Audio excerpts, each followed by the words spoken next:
पूरा घर हमेशा की तरह शांत दिखाई दे रहा था, लेकिन उस सन्नाटे के पीछे एक ऐसा तूफान छिपा था जिसका किसी को अंदाजा नहीं था।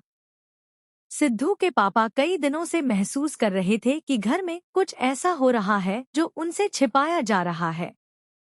हर बार जब वे कोई सवाल पूछते, सभी लोग बात बदल देते। लेकिन इस बार उन्होंने तय कर लिया कि सच सामने लाकर ही रहेंगे। उधर पूर्वी भी पिछले कुछ दिनों से बहुत परेशान थी। उसके चेहरे की मुस्कान गायब हो चुकी थी। वह बार बार अपने कमरे में जाकर किसी पुराने डिब्बे को देखती और फिर जल्दी से उसे छिपा देती। उसे डर था कि अगर किसी की नज़र उस डिब्बे पर पड़ गई तो सब कुछ खत्म हो जाएगा। एक दिन सुबह सुबह सिद्धू के पापा किसी जरूरी काम से स्टोर रूम में गए। वहां उन्हें एक पुरानी फाइल दिखाई दी। पहले तो उन्होंने ध्यान नहीं दिया, लेकिन जैसे ही फाइल उनके हाथ में आई, उसके अंदर से एक तस्वीर और कुछ कागज नीचे गिर पड़े। तस्वीर देखकर उनके चेहरे का रंग बदल गया।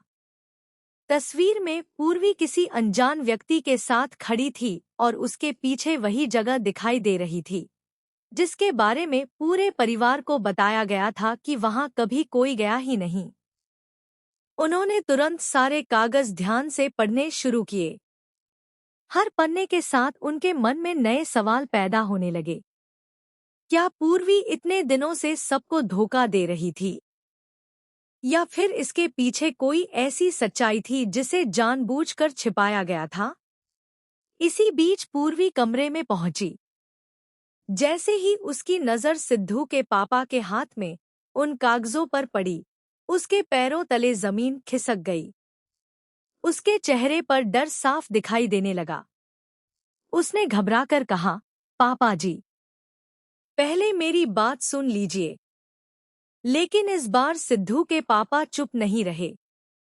उन्होंने गुस्से में पूछा, अगर तुम्हारे पास छिपाने के लिए कुछ नहीं था तो ये सबूत यहाँ क्यों छिपाए गए? आखिर सच क्या है? पूर्वी की आंखों से आंसू बहने लगे। वह कुछ बोलना चाहती थी, लेकिन शब्द उसका साथ नहीं दे रहे थे। तभी घर के बाकी सदस्य भी वहां पहुंच गए। सभी की नजरें उन कागजों पर टिक गईं। पूरे घर में एक अजीब सी खामोशी फैल गई। सिद्धू भी यह सब देखकर हैरान रह गया। उसे विश्वास ही नहीं हो रहा था कि जिस पूर्वी पर उसने हमेशा भरोसा किया, आज उसी पर इतने बड़े सवाल खड़े हो गए हैं। लेकिन उसके दिल का एक हिस्सा अब भी कह रहा था,